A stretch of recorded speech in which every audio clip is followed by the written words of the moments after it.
Snuff Out The Light is the best Disney villain song that you've never heard, and I'm going to explain how and why, if this song hadn't been cut from the Emperor's New Groove, it would have changed everything. And this is no shade thrown to the movie that we got, but I'm generally someone that appreciates the animated movie musicals more over it not being a musical, and the production behind this movie and how everything was trashed is just really sad. And I think it is a tragedy in relation to Yzma, considering how few Disney villain songs there actually are when you take the time to count them, especially for our female villains when you really think about it. So as we talk about the instrumentation, rhyme, meter, lyrics, and characterization, I'm gonna shed some light on what makes this song so amazing as a villain number. I'm also going to reveal a more complex secret element, a key lesson that showcases why, if this song had been in the movie, Yzma would have ended up in the same league as villains like Ursula and Scar. Because let's just all be honest, when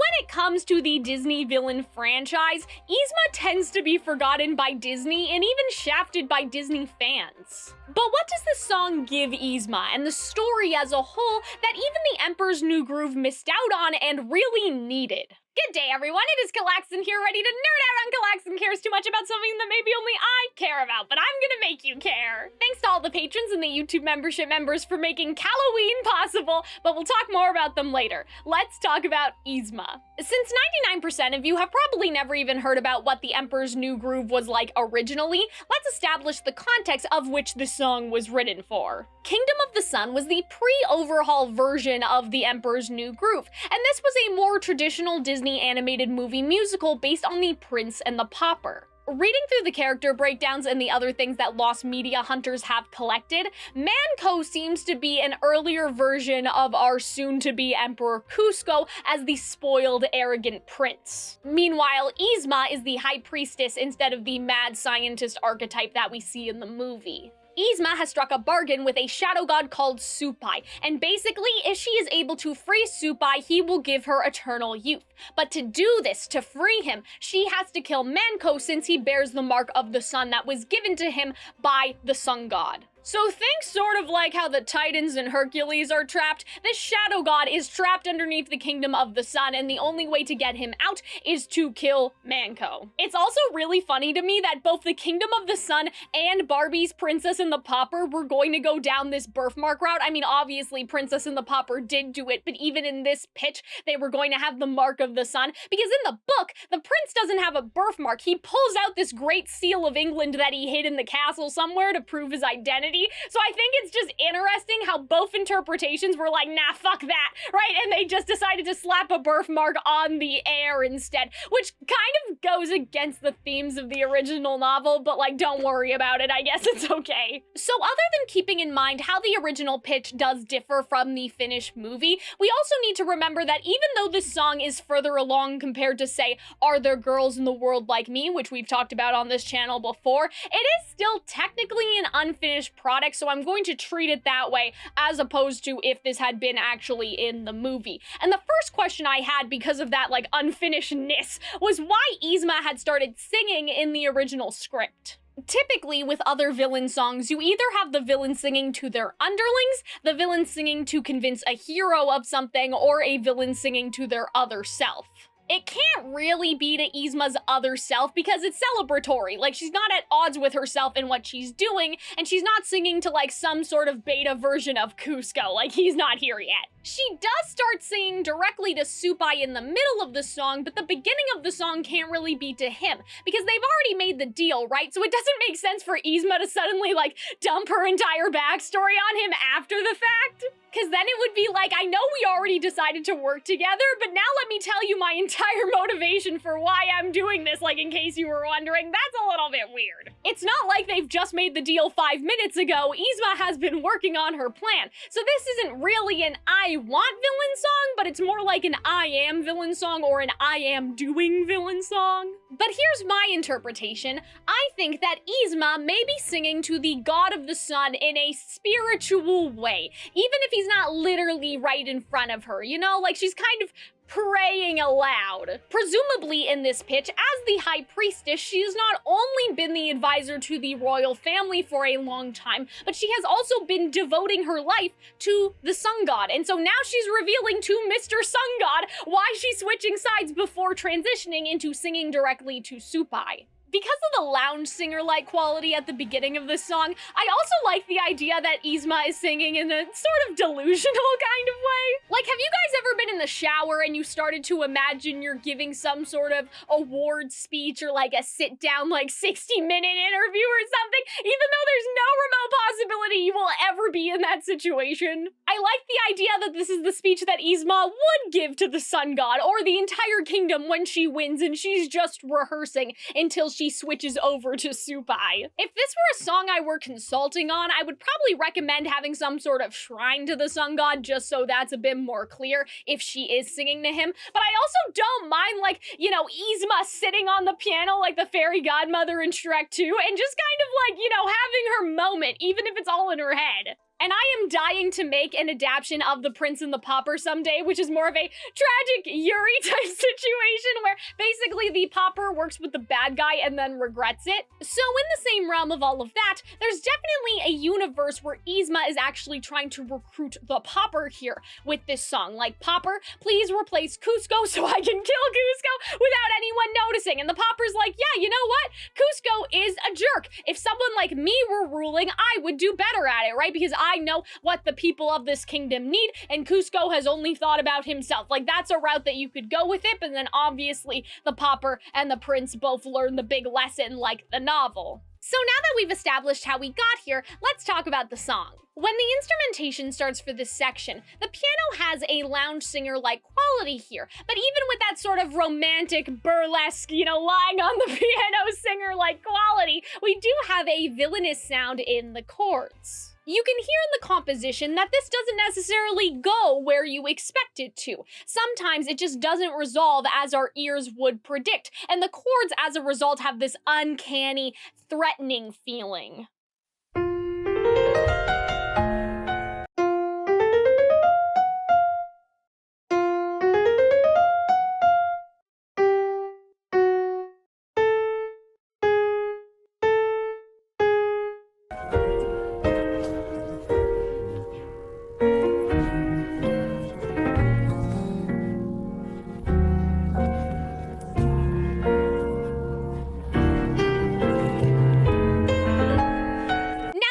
Debated theory or like, I don't know, school of thought, I guess. Is it a theory if it's not scientific? I don't know. But anyway, like, there's an idea that key signatures have feelings, and it's highly debated because it's like a chicken or the egg thing with music people. Like, do we write songs in this key because this key inherently sounds like, let's say, like a breakup song, like it sounds sad? Or is it that a lot of breakup songs happen to be written in this key, and so the key becomes associated in the, you know, public consciousness as like for sad breakup song angst? Do you guys understand what I'm saying? Does the key inherently evoke this emotion, or did we do that by writing songs in that same key over and over and over again, and so we connected in people's minds that key equals this feeling? And that's definitely interesting when you consider what the song is about and then also what type of character Yzma is. I can't show you guys the sheet music on screen because of copyright issues, but when I did look at the sheet music for this song, what stuck out to me was that we had a lot of unusual chord choices happening. Like, a lot of the chords are minor, which is probably what is giving the villainous feeling I'm describing, but there's more to it than, oh, minor keys equal scary. It's actually very interesting. I'll link this video down below that talks more about the instrumental if you're interested in all of that, since I don't want to get too in the weeds about music theory.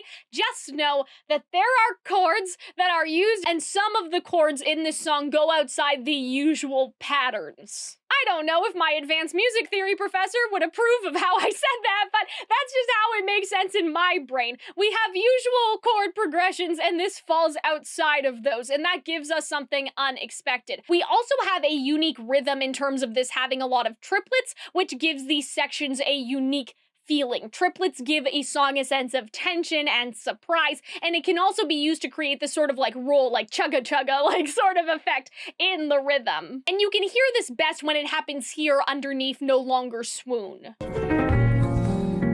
This also provides us with a musical theater reaction. Some of you guys caught me in 4K on my Whatever It Takes video and started to notice that I have been reusing the same Ursula copy and paste section to talk about musical theater reactions for like the last 5 videos in a row. But luckily, this song has musical theater reactions to talk about, so we can put that to rest for now. But to briefly explain, a musical theater reaction is exactly what it sounds like. It's when the music is reacting directly to what a character is singing about. So for example, a character gets an idea and there's a ding. A character is singing about wanting to be a hero and heroic military trumpets come in. A good example in this song is the bangs that happen in the "to take her revenge" and then everything goes quiet on the sun.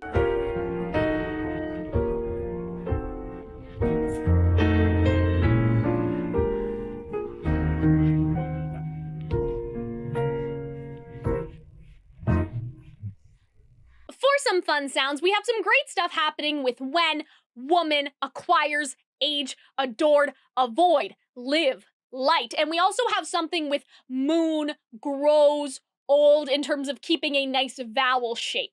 And what's so great about everything that I've highlighted in purple here is that it has a twisty melodic quality to it, but it still sounds like speech, and none of our fun sounds seem too forced. Even with something like acquires, you could read that word usage as like Yzma denying the fact that she is old. Like, she's not old. She acquired oldness, like by accident, right? And if you can acquire something, that means that you can also like toss it away. You can sell it, you can get rid of it. It can be, you know, reversed in that sense. And so I really like even those word choices that may seem a little like, how do you acquire oldness? It's actually very in character and I love it. She sounds so refined and regal and intelligent, but the cadence that she has is also like telling a child like a fairy tale, a bedtime story, and that's super appropriate for this song, but I am getting a bit ahead of myself. We need to talk about rhymes first. So swoon, moon, dun, and sun are great rhyme pairings, not only for how they are in relation to each other, like obviously swoon, moon, dun, sun are perfect rhymes, but there's also symbolism within the rhyme that I really enjoy. If Yzma becomes youthful again, something that is represented by the idea of the world being in the eternal night, men will do what? They'll swoon over her because she'll be pretty and hot and whatever, right? And so moon equals swoon. Meanwhile, not only is she done worshiping the sun god and also the sun ruler, but she will be what?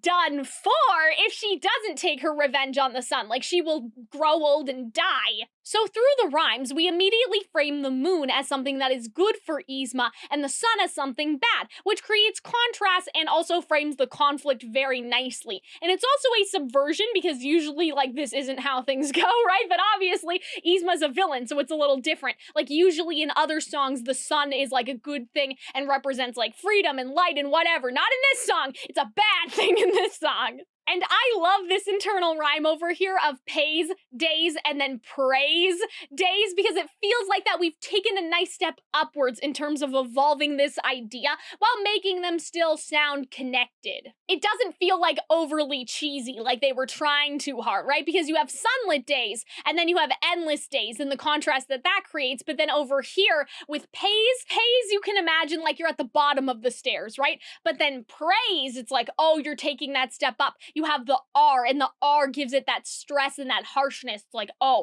things are changing, and that's just so clever.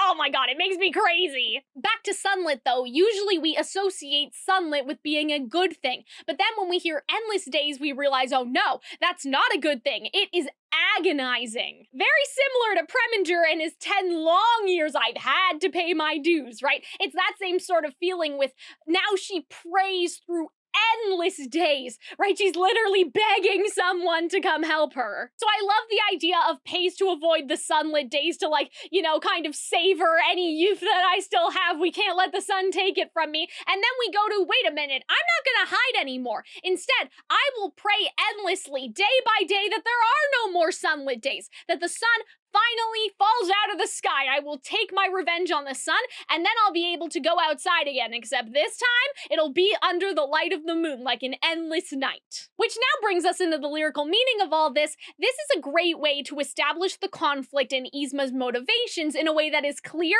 and poetic, and still leaves us wanting more. We have a lot of language here that paints a picture for us, like kindly moon versus what she's saying about the sun, or even her word usage in adored, swoon, or beautiful years. If you're a songwriter, or you're just unemployed like I am, something fun to do is going through a song like this and then changing the nice poetic words into the most boring words possible so you can understand their value. So for example, if you were like, and the men who liked you no longer swoon, like even if you keep swoon, liked does not have the same feeling as adored, and there's a reason for that. So that can be a good exercise to do, you know, for your own brain and your own songwriting and things like that, to try to figure out why the words are here. Outside of those small details, though, this entire setup is really interesting as a whole to me because we get to play with the audience's preconceived notions of the sun and moon. As I mentioned before, usually we associate the sun with good things,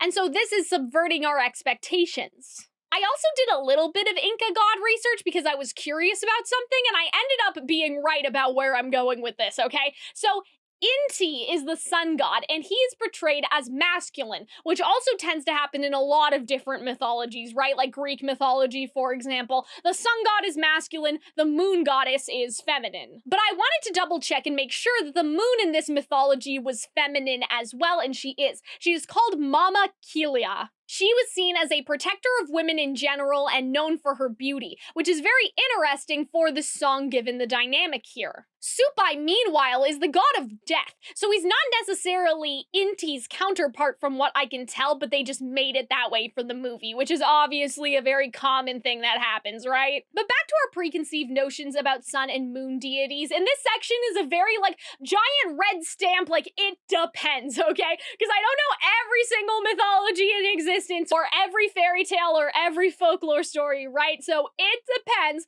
but personally, I have seen the moon portrayed as being this sort of unappreciated figure compared to the sun in some way. I distinctly remember reading a story like that as a kid where it's like, oh, well, the sun provides life and helps things to grow, and the moon has no purpose to the farmers sort of thing, so the moon is sad, and like, you know, it's the whole thing, the moon finding its value or whatever. But like, that sort of sentiment is sort of steeped into older fairy tales and older folklore stories. And of course, with moon deities being associated with women most of the time, there is a patriarchal element to that, like the perceived value of who is more important to worship, you know? And obviously, like I said, the common portrayal of the sun and moon is that the sun is masculine while the moon is feminine. And that's a really interesting thing to play with when it comes to Yzma, talking about being a woman and growing old and how men no longer pay attention to her. She's not seen as important anymore. So because of all of that, we have multiple layers going on here.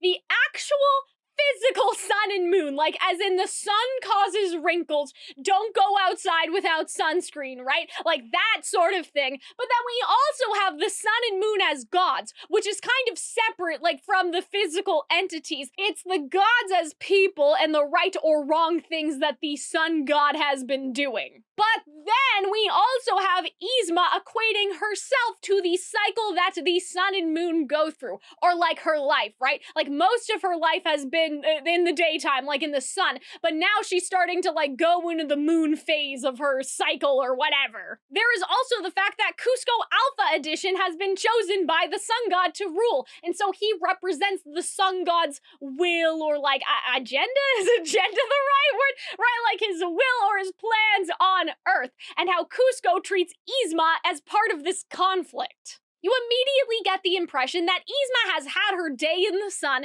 and now that she's getting older, she's sort of been like shuffled off into the darkness underneath the kindly moon. Her prime is over. And even though we have our literal sun gives you wrinkles interpretation, and like we understand that yes, Yzma is complaining about her fleeting beauty, it's not just her beauty, it's her youth, it's her time to shine. You can also interpret this as Yzma saying that her days working for the royal family, and specifically Cusco, has caused her to age as she has. She wasted her prime on people who do not really appreciate her or value her, and that does not just extend to Cusco as royalty, but also the sun god, who never rewarded her as high priestess for her devotion. Men only cared about her when she was young and beautiful, and that may extend to the sun god in her mind. It really gives you that vibe of like, my husband swore he would love me in sickness and in health, but now he's cheating on me with a younger woman. We all make these vows to love our partner or whatever, no matter what. But you always hear these stories about like men leaving their wives because, oh, well, you know, she had a baby and now she's gained weight or something like that. I'm not attracted to her anymore. And so they cheat with like their secretary. Very common, you know, TV show subplot and whatever too. Like that's kind of what it's giving. What's really nice about this though is that they managed to have both the specificity for Yzma's situation, but then like a little bit of wiggle room that depending on who you are as the audience member, you may interpret it differently while getting like the general big picture, right? Like the relationship to the sun god and to Cusco is a bit up to interpretation, right? You can at least though feel the gendered undertone here, whether it's equating her service to the sun god like marriage or like she herself is the moon, whereas the ruler is the sun. Like, you know how they say that like priests are married to the church or whatever? I don't know. Anyway, so kind of like that, you can either imagine it's like, okay, Yzma and the sun god, or you can take a sort of maternal approach and think, oh, Yzma is the mother moon to Cusco. She's doing all of these things that really he should be doing, like the responsibility that he should be taking on as the ruler. She is doing all of the hard work as the royal advisor, but he's the one getting all the credit. And I feel like I should say, obviously when I say these things, this is me being an actor and thinking, if I'm playing Yzma, what does this mean to me? Since we don't have the full story, we don't really have concrete answers on certain things, but this is still the sort of complexity that helps build towards the thesis of Snuff Out the Light and what that means. And it can mean something that is slightly different to every individual person, as long as, like I said, all of those threads lead back to the core idea, which this does. So moving on to the verses, in this instrumentation, we have this sort of like, I don't know how to describe it, but Indiana Jones core sound. You know, like you're going into the ancient temple sound, which is probably not like culturally accurate or anything like that, but it's the sort of soundscape that are put together for things like this and El Dorado and like other things that have that, again, ancient civilization type vibe. And I'm gonna be real, I couldn't figure out precisely what the instruments are just because the sheet music I have is a piano reduction score. It's not like the full score showing all of like everything in the orchestra, right? So all I know is that we have shaky, shaky, and then we also have like suspicious water phone creepy instrument.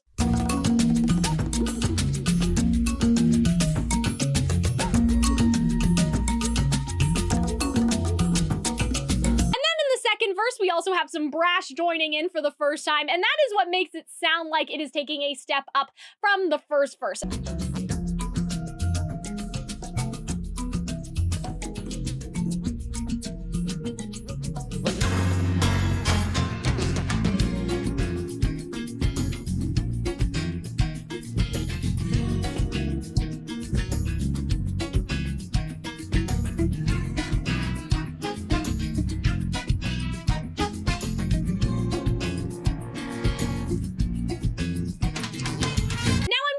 One of you may be wondering where the syllable counts for this video went. Firstly, meter issues are something that we notice when it's really, really bad. And so the only time that I've included it in a good song has been to make a point. Like, see how Can I Refuse has structure like this? This is what Magnifico needed, or something like that. So not every video is going to talk about it because it's not necessary most of the time, unless I'm trying to use that PowerPoint slide for another comparison when we talk about bad songs later down the line. But more important than that, this has more to do with how the song is written.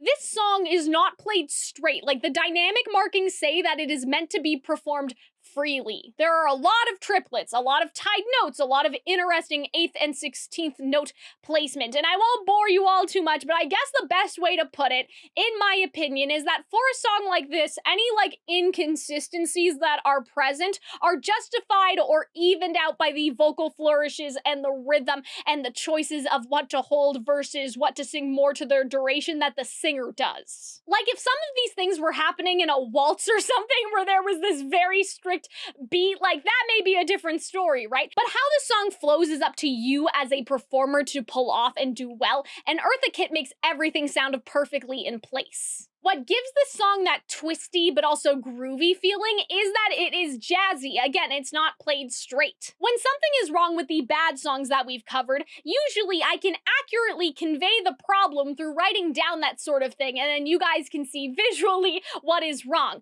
But here, you can't really write down the counts for a song like this that flows this way in the same way. It doesn't become helpful anymore, it just becomes confusing. So all you need to know is that this song has groove. We don't have any meter problems, at least in my opinion. In terms of fun sounds, we have side, secret signs for that S sound. And there's also something happening with signs and side, how it shares that SI at the front. We also have mark, magician, daddy, dummy, stiffs, strive, dead, did. These are things that, again, feel naturally satisfying yet are still in the realm of regular human speech. And it's important to note that regular human speech means regular to your human, right? If somebody, let's just pick a character, Katie from Mean Girls was singing this, maybe that wouldn't fit. You know what I mean? We wouldn't buy it. But with a character like Yzma, who is colorful and a bit older and intelligent and a bit, funny, right? A little quirky, all of this works. You want your song to be fun to sing, especially when you want the song to have staying power outside of its original musical context. And these lyrics are just fun. They make me excited to sing along with them, and the satisfying flow they have feels like magic or power in its own way. If a song is clunky, you feel clunky, but a song like this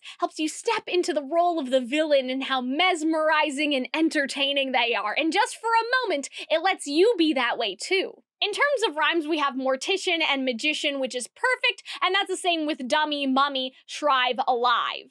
And specifically with dummy, put a pin in that because that's going to be important for something later. But bringing us into the lyrical meaning, if you didn't know, shrive means hearing a confession. So it sounds like what Yzma is implying is that the people who her father would go to, right, as they were dying to be absolved of, I don't know, their sins or something, they looked better dead than they were alive. And I say I don't know because, I don't know how in line that is with the mythology that the movie is using. Absolving of sins sounds more like a Catholic guilt situation to me, but regardless, it's a great word. I really like it. Here we use verse 1 to build up Yzma's backstory, and that's very common for musical theater. Usually the verses are some sort of exposition, and then the chorus is the feeling, right? The emotion of it all. And so now we have Yzma as a child in this verse before she grows up in this one. And what I really like is that we establish that right out of the gate, Yzma was exposed to death because her father is the royal mortician. In the notes for her character breakdown, it says that because of her father's role, she was exposed to the inevitable, and that this is part of the character. It freaked her out, right? And so keep this in mind for later, because this part is going to be important for the key lesson of our video. And so we basically find out that Yzma was low-key traumatized. What's also interesting about this, other than, the trauma over seeing dead bodies all the time, is that we have this heroic, sense of family responsibility in here, and that's just so interesting to me because Yzma is the bad guy. We don't often see that. That's very unique for the villain, and we see this more obviously in this verse, which we will talk about now. For fun sounds, we have learnt, looks, could, would being close to each other, and then also always, ambition, some, small. The way that things are phrased in combination with this and the rhymes not only make this song fun to sing, as I said earlier, but it'll help us to memorize the song and lock in. We want the audience to snap in our verses, and I think they will have long before this point, just because Yzma has done such a good job in getting us into the rhythm here. We're able to start predicting what will come next, especially with the rhymes like trade, fade, recipe, me. Something that always stuck with me was my professor saying that the audience gets excited when they can start to predict things because like they give a little pat on the back to themselves. And so as soon as we hear looks, we start to guess looks will never fade because we already heard trade. And so then we can like mentally reward ourselves. We get our little dopamine and whatever, right? Recipe and me doesn't perfectly rhyme, but I understand this since our choices for recipe perfect rhymes are pretty much non-existent. And now we have this sort of step up the stairs where instead of just having 2 rhymes, we now have a trio of rhymes with ambition, tuition, and remission. And in this case, tuition means teaching or instruction, not the thousands of dollars that you paid in tuition to go to musical theater school. So now going back to the lyrical meaning, this verse serves to give us another building block that is leading to the conflict that we are introduced to in the opening. Like this one, we have Yzma's childhood, right? But now we're getting more into what sounds like her teenage years or like when she was a young adult, right? You know, college age. She studied, she took up her father's position, and she even seems to have surpassed it, right? Because she's the advisor, he was the mortician.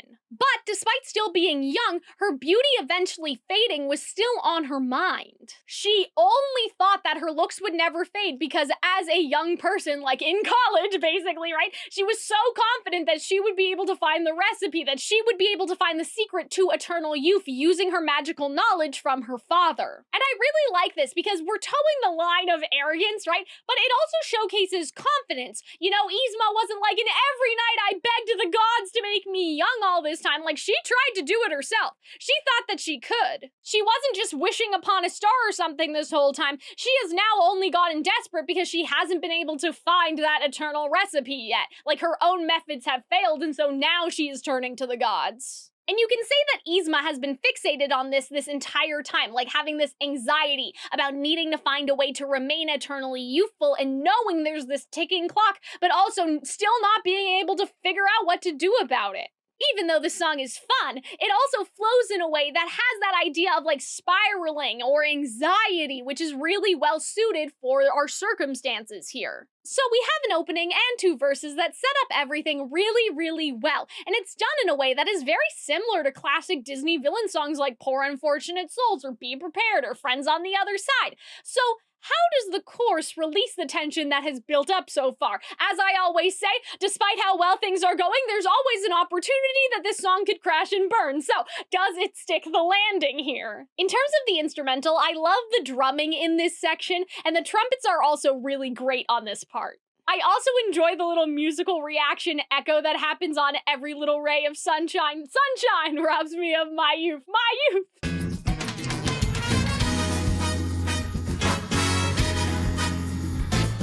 And then we have this like spiraling, descending into madness instrumentation that's happening under the who to blame, who the one, who to curse. I also love the funky part happening with the piano here. It just creates such a nice, interesting contrast.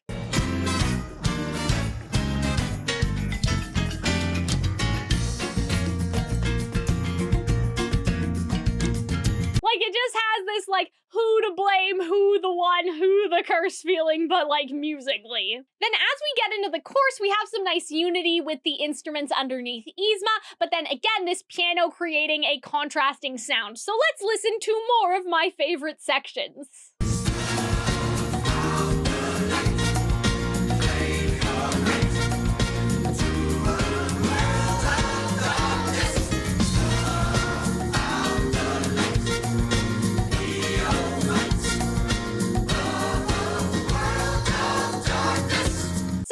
Our fun sounds, we do have rays and robs, but what takes priority in this specific section is more the repetition of who. Repetition is a very important element of human storytelling, and it goes all the way back to when humans would pass down stories orally as opposed to them being written down. 3 was used a lot because that is when there is enough of something to be considered a pattern while being easy to remember. For example, 5 and 7 could also be a pattern, but if there were 7 little pigs instead of the 3 little pigs, we may start to forget some things. And I love who being repeated specifically because it does give that feeling of being angry and cursing the gods. I will say though, I don't know how I feel about who the one as a lyric though, especially because we have "you know the only one to blame" right after it. But again, since this is sort of in demo land, I feel like that there's a very easy solution that will make everyone happy. Like, instead of getting rid of it, what I would do personally is who to blame, who to curse, who the one.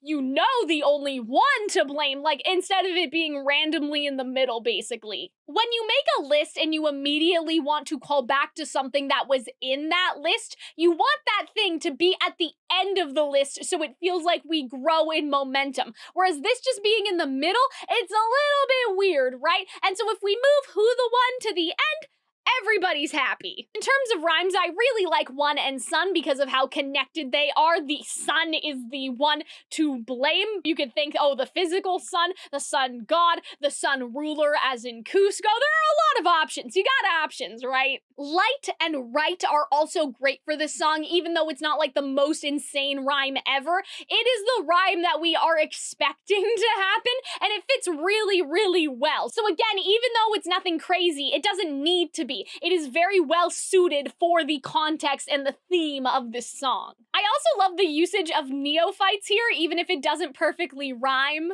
Again, it's like a word that I would never think of, but it just fits so perfectly with this song. And so now as we're getting into lyrical meaning, we have really dug our claws into the core of this song. Like, this entire time, we have found out Yzma's backstory, right? But now we understand, like, why she wants to snuff out the light specifically, as opposed to any other course of action. And again, you can take this in the sun causes wrinkles sort of way, but I think there's something more symbolic here, given the fact that Yzma is a priestess and this kingdom worships the sun god. Songs don't necessarily need to be written for relatability, especially when we are dealing with a villain, but it feels like as though Yzma is talking about not only like the literal sun, but the sun god specifically, and his ruler, and his society. Snuffing out the light doesn't just literally mean prototype Cusco or putting the world in eternal darkness. It's this place as this so-called beacon of hope, right? Like, it was believed when I was doing my little research reading thingy that a group of humans descended here directly from the sun god. Like, it was kind of giving me utopia. It was giving me like creation myth and Garden of Eden, not necessarily in the mythology that is like to our real world, but in terms of looking at the pitch of the movie and everything, it was like, oh, this is supposed to be the place. This is supposed to be paradise because like the sun god graced humanity with his presence and like they all descend from him or something like that. But when you think about it, what are the people here like though? Okay, they're selfish, they're greedy, they're vain, they're just like the upper class characters in The Prince and the Pauper. This place is supposed to be the beacon of hope and humanity and whatever, but all the men only care about women for their appearances? Remember, when I say these things, I'm talking as Yzma and also thinking about the themes from the original story. So Yzma grew up in this promised place, right? But she did not get what she was promised. Her worship of the sun god has gotten her nothing. It robbed her of her time, it robbed her of her youth, and she still hasn't figured out a way to turn back time. Her loyalty to the royal family has also gone unrewarded. Her work has not only aged her, like from the stress, but Cusco 1.0 himself is a spoiled, selfish, arrogant jerk. And again, there's this impression that it's not just Cusco, it may be the other people in the palace as well, like the other royalty. And this fits in with the themes of The Prince and the Pauper, which I discussed earlier, where Yzma implies that, again, men only valued her for her beauty and not her intelligence, which we know that she has. So in a way, this is not just about the literal sun, but that she spent all this time wasting her youth away on this god, this ruler, and this kingdom that never cared. They never gave a shit. They never rewarded her. This is slightly similar to Preminger in Barbie, Princess and the Pauper, right? You can think of it in that similar way. Yzma worked all the way up to royal advisor when her father was just the royal mortician, right? But nobody listens to her. Nobody cares. She's still a peasant who lost the only thing that people cared about when you don't have status, which is not your intelligence, but as a woman, your physical beauty. Especially now if she's working with Supai, and this is something that Supai has offered her, the natural implication is that from Yzma's perspective, the sun god could have done this the entire time. The sun god, if he had had wanted to, could have rewarded Yzma with eternal youth for good priestess service or whatever this whole time, and he never did. Like, if it's within the power of the god of darkness, who, mind you, has literally been trapped underneath the city this whole time, why wouldn't it be in the power of the god of light too? It probably was, but the god of light just ain't fucking with that, and like, you know, natural balance, order of things, blah, blah, blah, blah, blah. But from Yzma's perspective, the sun god could have done it. There's an element here of Yzma being underappreciated in her role, and she feels like that she was not adequately rewarded for her devotion to the god that everyone says is supposed to be, you know, this wonderful being, right? Oh, the sun god gave them life and all of that sort of thing, and Yzma's like, well, he took my life, actually. Like, he zapped me of my youth. And to end off our lyrical meaning for this part, Snuff Out the Light, just as a phrase, has a strong, unique thesis that is like in the leagues of Friends on the Other Side or Poor Unfortunate Souls. It has this uniqueness and this specificity that you would immediately associate this with the movie and Yzma if the song had actually come out, right? Like, if the movie had been Kingdom of the Sun and one of the big songs was Snuff Out the Light, like, that would have, you know, this thread of association in your mind. It's just such a good choice. And now as we're going into this verse, we are talking directly to Supai, which is really interesting. In terms of the instrumentation here, the little instrumental break is very useful as we are kind of transitioning now to a new POV. Obviously, Yzma's still the one singing, but we're shifting focus, and so that's a really nice way to do it in terms of the musical storytelling. And in terms of just the instrumentation in this verse, what I really like is that all of this is within the same realm of what we've heard previously. You know, you want your verses to be very similar, yet it continues to evolve since before we had no brass, right? And then we added some brass in verse 2. Now we're starting with the brass again from the get-go, and that's how we sort of build to the idea that we are now like celebratory. But in that same vein, we also have a lot more creepy sounds and creepy piano happening here.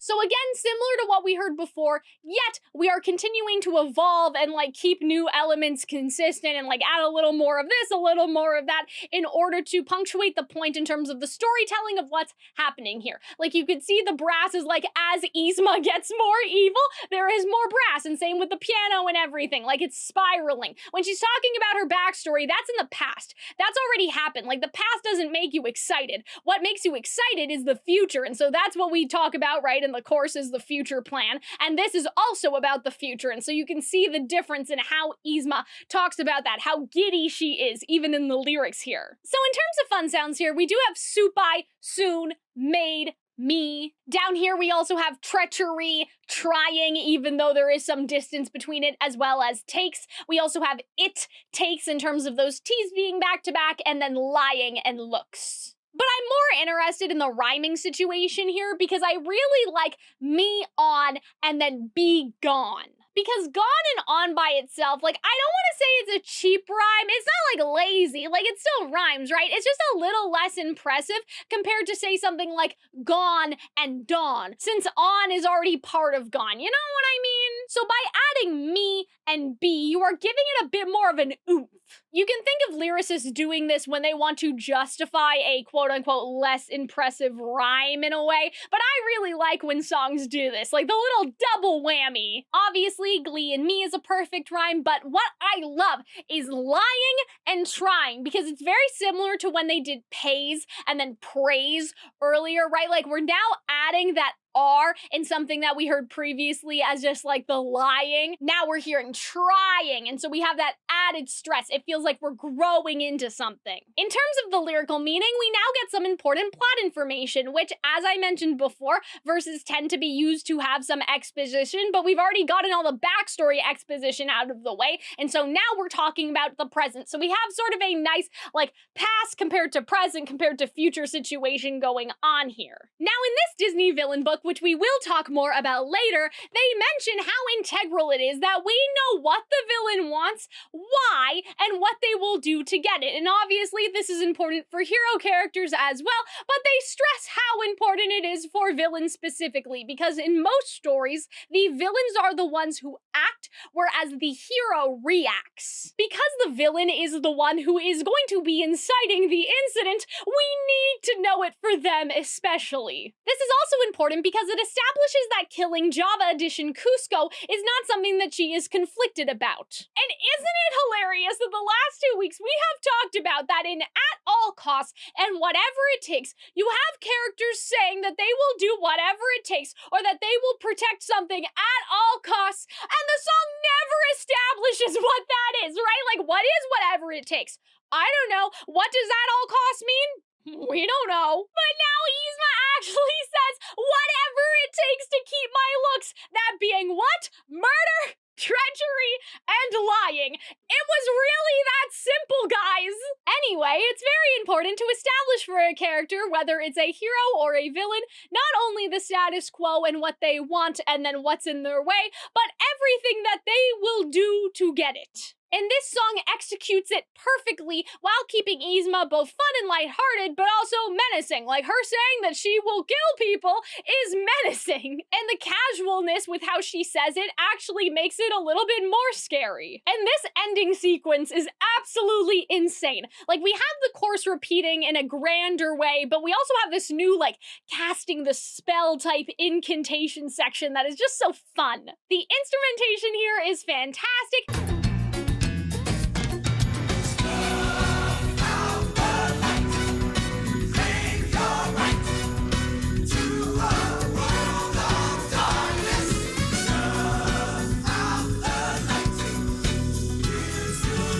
Sometimes songs will just do a key change to give the illusion of a satisfying climax, like to try to pretend that we went somewhere, and that can feel really emotionally cheap to me. But this song earns it. Like, I believe this. And the reason why this is so satisfying, I think, is because by comparison, we have this new element with the mummies joining in for the incantation. And so it was like past, present, future, and now we're actually doing the thing, right? Like, we're actually winning. Casting this spell is somehow going to help us win. Like, it's not like, oh, well, we need to do a key change now because we're ending the song. Like, the reason why the song is ending is because Yzma is doing the thing that will achieve her victory. We now have this army that is literally going to war led by Yzma. She has the power now.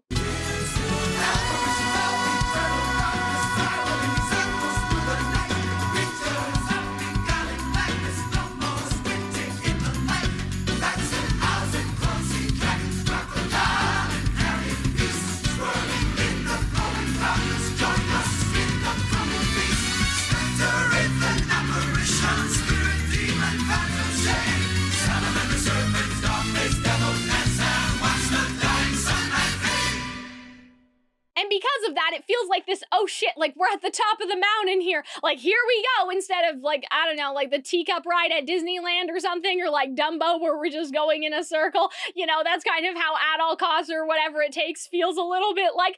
This, however, creates the sense of a dynamic arc of a roller coaster. In terms of when the spell casting is happening, I just think that this is so fun to sing. It's so satisfying, and we have so many little, like, you know, beguiling blackness, then the of darkness, blackness, spiraling, circles, squinting, and then crocodile, carrion, salamander, serpents, dog-faced devils, dance, dying. Like, especially in this last section here, they really cooked. Someone was definitely having a lot of fun. And another reason why this works so well is because of something that is incredibly simple. In At All Costs, I had discussed this broader application of content dictates form, form follows function. And like, the idea is basically, if you're writing a lullaby, why not make it sound like a lullaby, right? Like, why is this not following the form of a conventional lullaby in terms of that song, right? Like, lullabies and nursery rhymes have a lot of rhyming and repetition to be memorable to children, and Wish does not accomplish this in their fake lullaby. In this case, the language that is used in combination with our satisfying sounds makes it sound like witchy twitchy, you know what I mean? And maybe I should call it satisfying sounds from now on instead of fun sounds. But anyway, it makes it feel like an incantation or a witch's spell. Like we have that double, toil and trouble, fire burn and cauldron bubble, right? That is the feeling that we want for our magical villain. In terms of our rhymes, what is really great here is that this is the first time we're using night. Like over here, this is the first time we're using tonight, and then over here, this is the first time we're using night by itself. And the reason why I love this so much is because this is one of those like obvious things. Like as soon as we hear light and right, we're expecting night to happen because that's something that's paired off a lot of the time. Light, night. But it's so fitting to use it at the ending here because it releases the tension that has been built up in the audience. Like we're sitting here and we're like, okay, when are they gonna do it, right? We're talking about darkness. Night has to come up eventually. We're like, oh my God, when are they gonna do it? And then we're like, yeah, they did the thing. And it's a good choice to have that sort of lingering feeling get resolved here in what is the climax of the song. In terms of our rhyme over here with beasts and feasts, there is sort of something falling off here, but you could just change this to feasts, right? Like there could be more than one feast. The shadow creatures can feast upon more than one person, and so you can have beasts and feasts both have that stress of the S. But what's so great about the shade and fade rhyme is that we already had the idea of fading earlier, right? Yzma said, I thought my looks would never fade, and then at the end, we finally have dance and watch the dying sunlight fade. It really punctuates the point of what the end result will be if Yzma gets what she wants. She will get the satisfaction of watching the sunlight fade. But it's not only that, it's like, I felt like I had faded as Yzma. Now it's your turn, bitch! It is your turn to fade! It is your turn for the sun to lose its beauty, wither away, and die. All the people that didn't appreciate her or didn't see past her appearance will get what's coming to them, and she will be recognized as the one who took down the sun god. And the sun god should regret the fact that he didn't bless her sooner or whatever because he underestimated her. He probably never thought that she had the capacity to do this, but guess what? She did, and she's gonna take you down. And speaking of dying, we should segue into the key lesson for this video now for this week. Because even though I've explained why I love this song so much and what I think makes it so good and so satisfying as a villain number, I haven't talked about how it would change the movie as a whole, or even change Disney forever. But before I reveal it, I just want to thank all my patrons and my YouTube membership members for supporting me.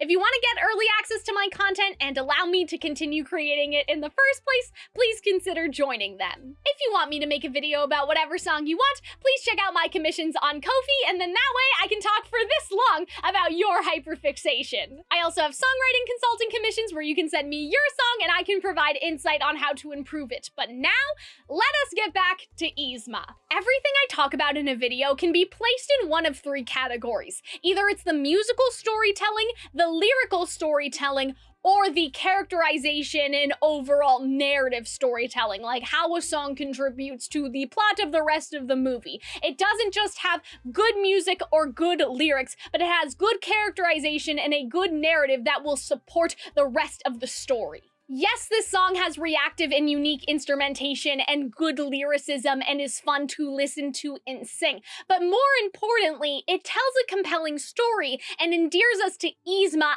as a character, as a villain, and that lays the foundation for us watching the rest of the story unfold. If she's not a good villain, we're not gonna care. Even though Yzma is the villain, she still has to win the audience over. And to find out how, I actually bought this book. It's not like published anymore. It's a used book I had to track down. And this book, written by two legendary Disney animators about Disney's philosophy on villains, was very insightful for our conversation about what makes a good villain.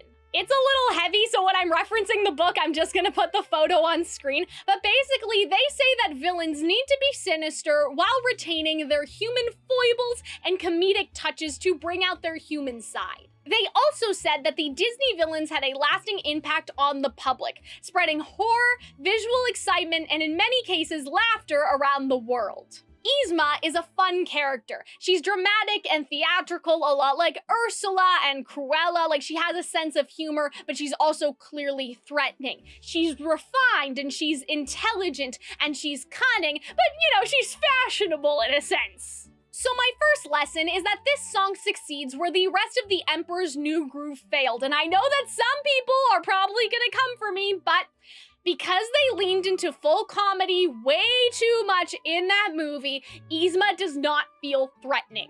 It doesn't mean you can't like Yzma, it doesn't mean that she's not fun in the Emperor's New Groove, but she's not threatening. Now, this book doesn't have any specific passage on Yzma because it only goes up to Jafar. But something that is brought up in the book in regards to another character, Medusa, who nobody remembers either. I'll give you a minute to think about who it is. It is not Ursula's crazy sister, that would be Morgana. Medusa is this character from this movie. The writers theorize that the reason why Medusa had this sort of lukewarm reception and she tends to be forgotten is because she became a caricature and her humor softened a lot of her villainous potential. When you think about a character like Ursula, she is larger than life and she is entertaining and she is funny, right? But she's not necessarily the butt of the joke, she's the one making the jokes, right? And her humor, in a sense, is also villainous. It's like Scar, you know, he has a very dry sense of humor as well. Humor is done by Ursula. Humor is not inflicted upon Ursula, if that makes sense. And so they talk about how important it is in the book to center the villains to be sinister and crafty and bad, right?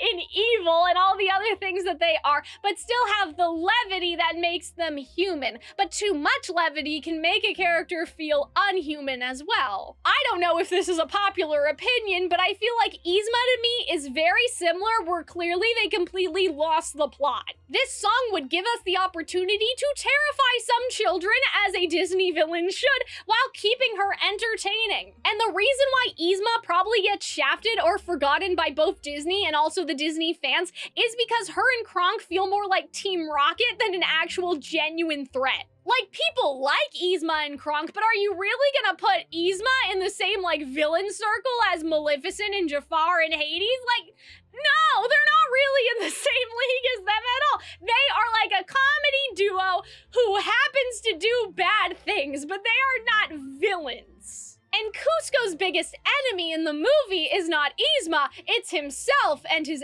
attitude. And though it's not bad to have a person versus self type conflict, this book makes a strong argument for why villains are necessary for conflicts that revolve around good and evil. At the very least, I think that there is a way to do both and have the villain bring out the best and worst aspects of the character who is having said personal conflict. And I recently rewatched a Shay Frellis video about this idea that movies like Frozen 2 could have really benefited from having a villain. Like, yes, it's about Elsa's personal self-discovery and conflict, but also, like, it's kind of boring, right? Frozen 2 is not very good. If it wasn't a musical, I would probably think it's worse than it actually is. Does that make sense? Right, so when you consider that, the villain would have helped. Anyway, so that's a whole thing that I've been thinking about lately. But here's another big problem with Yzma that I think this song would have solved. But to understand it, you're gonna have to walk with me for a while on this one, okay? To the animators who wrote this book and are trying to encapsulate not only like Walt Disney as a person, because they worked with Walt Disney, his storytelling, but like the storytelling philosophy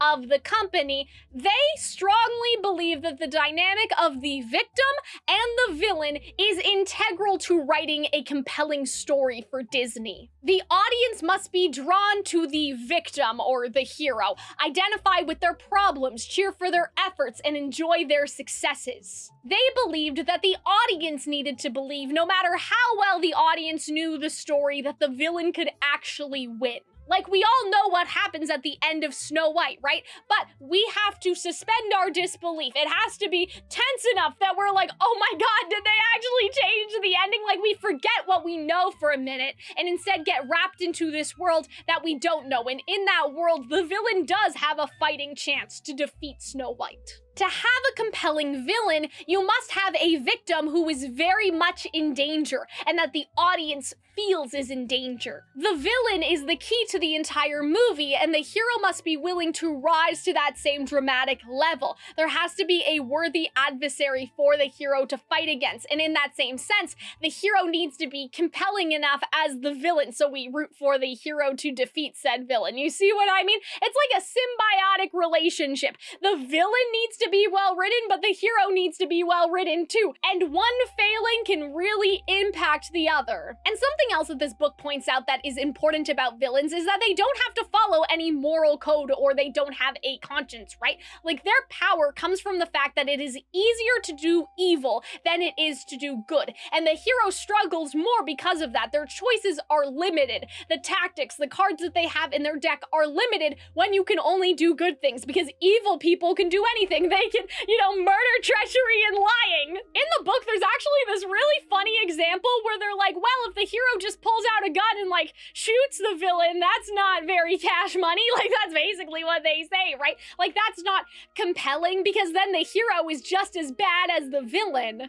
Imagine in Beauty and the Beast if Belle was just strapped, she just shoots the beast. We don't get any satisfaction from that. That's not a story. The hero has to use their wits, their determination, or their goodness, or whatever else they have access to, while the villain can do any deplorable thing that they want. And the reason why that's compelling to us is because most of us in our own lives feel like the underdog. That is what fairy tales were originally supposed to be. They were supposed to give faith to the common people and put them in an underdog situation, like Cinderella and Jack and the Beanstalk, where the story arc is basically person poor, person goes to place, become rich. That's, the trajectory that we go on with a lot of fairy tales, because that's the type of wish fulfillment that peasants wanted. And that's more the knowledge from my fairy tale classes that I took at school. But in this book specifically, they say, a weak villain seldom calls for the creation of a first-class hero. If the story does not make convincing use of the villains, there is no real menace and there is no heart. And some of you guys may have realized where I'm going with this, right?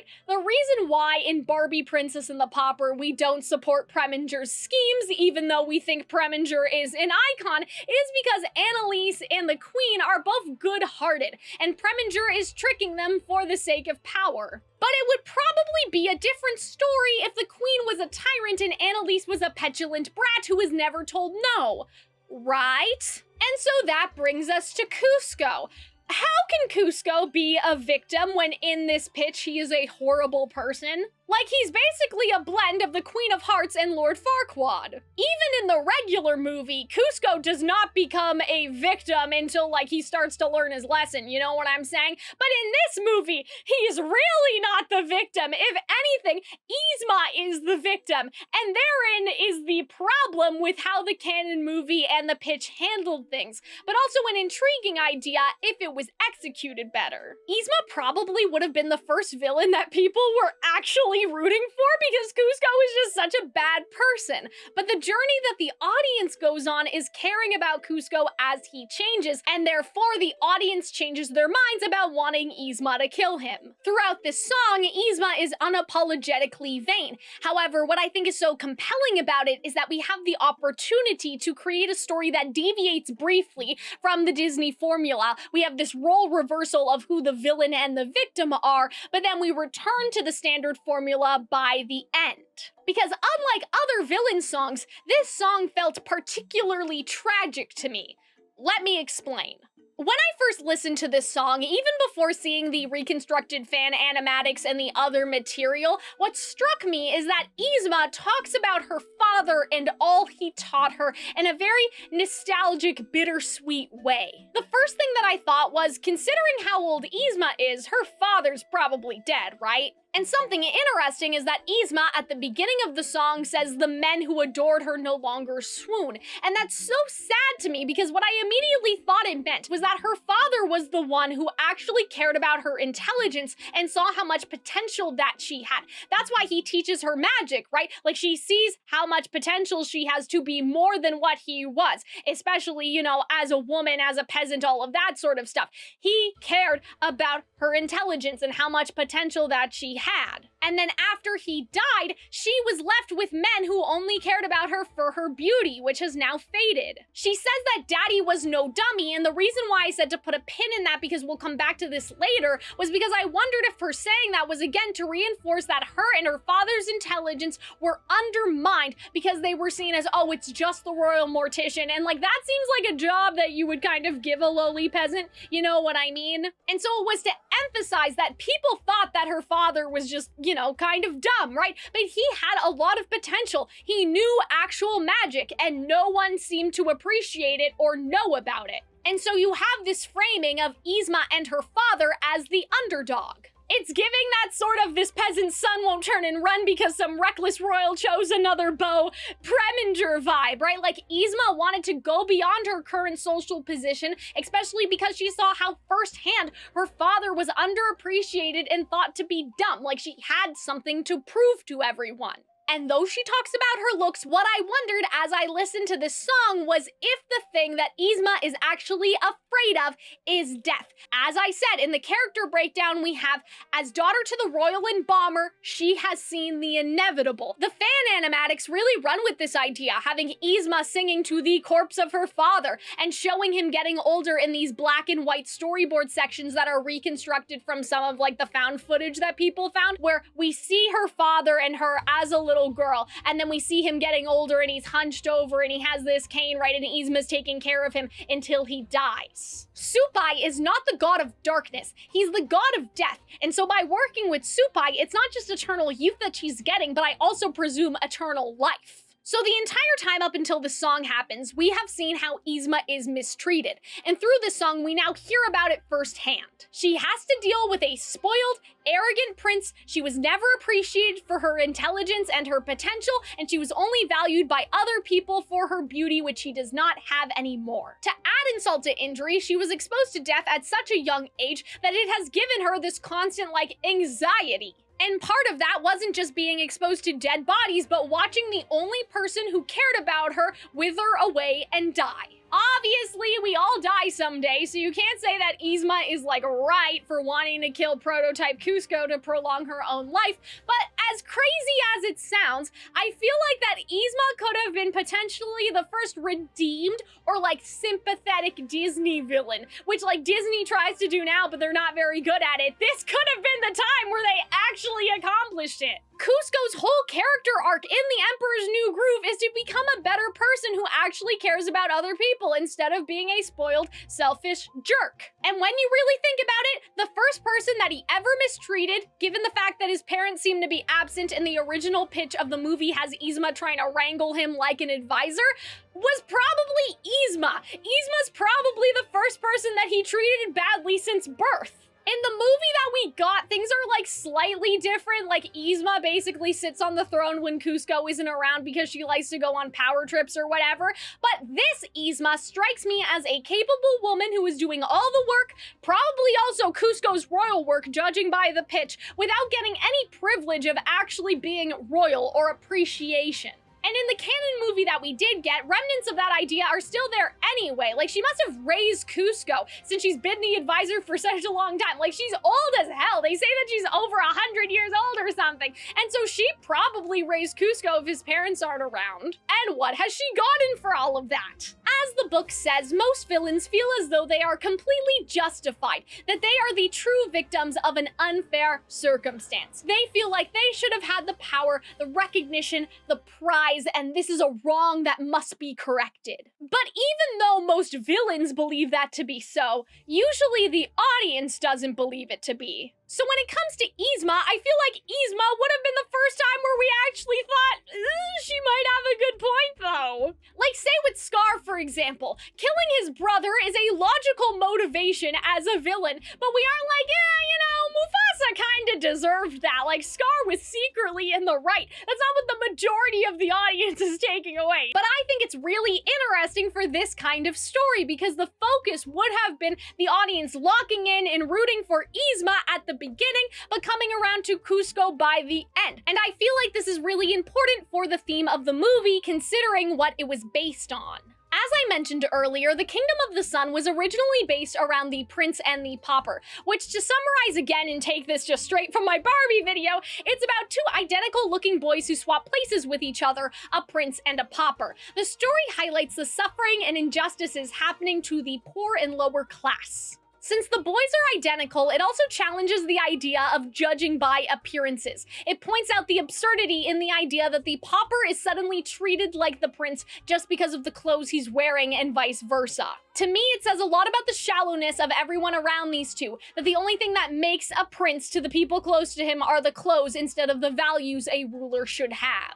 Just like the Barbie retelling had a lot of responsibility to make sure that they got the commentary on social status, greed, moral value versus material objects and appearances right, this movie also needed to tackle these issues. And I immediately see the potential to have Yzma as a victim of these issues, given how superficial and judgmental she makes out to the other people to be, especially in the context of her being a woman, which again, I don't think was an accident. Though Yzma is not the pauper, Yzma is the peasant, and Kuzco has all the power. This really changes and plays with the victim and villain dynamic that the book talks about, because Yzma's magic could be portrayed as a similar thing to like wit or determination, that usually that's the one thing that the hero usually has to set them apart and fight the injustice, whereas Kuzco has all the power of being emperor. So again, we're painting Yzma as the underdog. You may even be able to trick the audience into thinking that like Yzma's supposed to be the pauper in this story.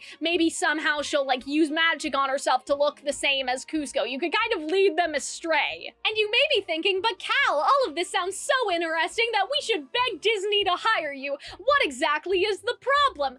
The problem is the original plot of the script. I feel bad because a lot of people really like this pitch and have some strong feelings about this version being trashed. But it's bad. Not only does it seem really boring outside of the songs, it seems like in this pitch that they did not adequately explore the themes of the original novel. And not only did they not explore those themes to the full capacity, they didn't even do the bare minimum. They actually undermine the themes of the story with how they portray Yzma and Kuzco multiple times. You would think, for example, that the sun god and the dark god could have been a greater metaphor for the superficiality-related issues in the original novel, right? Like the sun god is beautiful and beloved, whereas the dark god is ugly and scary because people think night and death and all of that is scary. And you had the brothers fighting at the beginning of the movie, but what you could have done is have them eventually make up, because that sort of character arc would elevate the theme. You could also have a theme about class here with the gods compared to mankind. Like, obviously in the movie, there is the literal ruling class in terms of like Kuzco compared to the peasants and what Kuzco does to the peasants, but you could also have the gods as a ruling class in of themselves, right? Maybe I'm giving too much leniency to Yzma because I like a bad bitch, like I support women's rights, but I also support women's wrongs, but this would have been the first Disney story that would have had the villain be manipulated by actual gods and used in their petty squabble and their petty war. Like, you could say that Hercules kind of has that, but Meg is like not a villain, she's a henchman, so this is kind of a different situation. Yzma being this casualty or this pawn, just like peasants are for the royalty, is a really interesting idea. She wanted to become powerful so people would stop using her, but then Supai just ends up using her in the end like everybody else did. What I do like about the original synopsis is that the common people rise up to defeat the Dark God together, but what I don't like is how the Dark God just gets defeated and then Yzma turns to dust. To me, the Dark God and the Sun God having a reconciliation with each other would parallel the lessons that the pauper and the prince learn from being like swapped in their lives, right? And Yzma doesn't even get the classic like, I'm sorry for how I treated you, it was wrong, please don't kill me type speech. It seems like the pauper is the main character, and there's no indication that Kuzco in this pitch really has a dramatic change of heart, other than offering up his crown to the pauper at the end, which is also a cop-out because the entire point of the story is that Kuzco is supposed to learn to be more responsible, but instead in this pitch he's like, well, I'm not worthy of the crown, so like, you can have it. No, that is not what the original Prince and Pauper is about, right? The pauper refuses it, and like, apparently he just fucks off and leaves the city at the end of the story. But the fact that they actually thought that like that was some sort of like good resolution or something is just crazy to me. Because does that mean that everyone in this kingdom is stuck with a prince who like may have changed like a little bit, but like didn't really change, you know what I mean? It's just all very surface level with Dark God bad, Yzma bad, end of story. And where this becomes a problem is when we talk about the idea of a victim and villain dynamic, because if anything, I guess the Pauper could be the victim, but he is not who Yzma is targeting. Yzma does blackmail the Pauper at one point to keep pretending to be Kuzco so she can kill the real Kuzco, but the person with the mark of the sun at the end of the day is Kuzco, not the Pauper. Kuzco is not likable enough to be the victim for the majority of this movie, or quite frankly, seemingly at all if we're looking into this pitch, and especially not when this song would have happened, but the Pauper is not important enough in relation to Yzma's goal to be the true hero either. And there is no further cross-examination of the sun god or Kuzco. That's just not very interesting when you need to have this commentary about the people in power being wrong, like the novel has, this being both Kuzco and the sun god, but you didn't write anything where they repair the relationships with the people they hurt, that being the dark god and Yzma. Why even try to adapt this movie if you're going to go with this surface level interpretation where like Yzma is old and ugly and bad, and the dark god is bad because darkness is scary? Why even try to adapt this when the novel was warning against judging people by their appearances? If we actually had some sort of story arc with Kuzco, Yzma, the sun god, and the dark god, the revelation would be that similar to how the prince and the pauper are identical but treated differently based on class, the sun god and the dark god could be brothers who were also judged harshly by their appearances, and it drove a wedge between them. Instead of having the dark god just be defeated, I guess, you could have the sun god bring his brother out of the darkness and they could become equal rulers over this place. If you really want the pauper to disappear, what you could do is have Supai offer the pauper the mark of the moon. Like, hey, you're heroic, you're this, you're that, like, let's make you an equal ruler to Kuzco, but the pauper could reject it and then suggest it should be Yzma. So there is a balance of perspective and interest. And obviously, Yzma has all this moon imagery and like her clothes and like all of that sort of stuff. And so it would make a lot of sense if like that's where this all goes, is that Yzma goes from being like a high priestess to now being a high priestess but for the moon god, and now represents the interests of the moon god here in the kingdom of the sun. The kingdom of the sun and moon. So all of that to say, I feel like that for this story to work well, first of all, they need to make it a bit more exciting, right? Because it is really boring, but if they are going to make the prince this bad of a person, he cannot just get away with it. He needs to actually apologize for how he treated people like Yzma. And her turning to dust and the dark god being destroyed just doesn't read that well to me in that context. The entire point of the prince and the pauper is that the prince sees firsthand how the peasants are mistreated and how there are these harsh, punitive laws that are clearly designed to punish the peasants like for sport, cruelly, and that same cruelty would like never apply to a higher up in society who commits that same crime. So even though I don't know how exactly I would rewrite this movie right this second, this just like ain't it.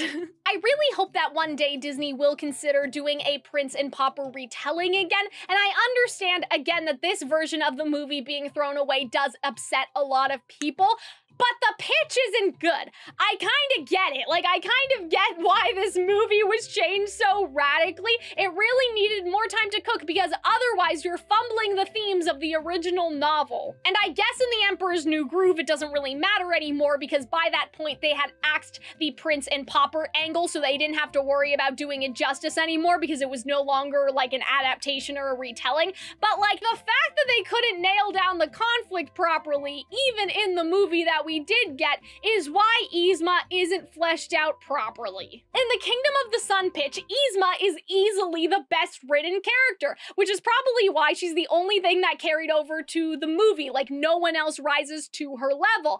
But in the movie that we got, they completely threw away every everything that was compelling about Yzma, everything that made Yzma the best written character from the pitch, when she transferred to the movie, all of that stuff got erased because it didn't fit in with the plot anymore. And Yzma turned into nothing more than a joke while Kuzco and Pacha did their, buddy comedy. And the Emperor's New Groove is fine, but I'm sorry, it's nothing special. You heard it here first. I'm a hater. I don't hate the movie, I just think that it's mid. But this would have been special. So when I talk about why Yzma could have changed everything and why I think this song could have been iconic, it's because she is the closest element they got to correctly portraying the novel's original themes in a new and interesting way, but also reinventing the Disney formula in a new and interesting way. This would have evolved the idea of the villain and victim dynamic in a way that felt fresh. Yzma's the perfect balance between you have clear trauma, you have a tragic past, you may even have a point, like at the time that this song comes in. But as the movie keeps progressing, we realize that does not make Yzma any less evil. She still needs to be stopped in some capacity. And her song gives us a nice foundation for rewriting the rest of the story, like having Kuzco learn about responsibility and having to be the light in the darkness for his people instead of being the spoiled, rotten prince. But if you want to see me talk about the best adaptation of The Prince and the Pauper ever made, you can check out my video essay about Barbie, the Princess and the Pauper. This has been Calxiyn caring way too much, and I hope you care too. I'm so glad that I got to share this Yzma song with all of you for our little villain month here on the channel, and I will see you next time. Bye!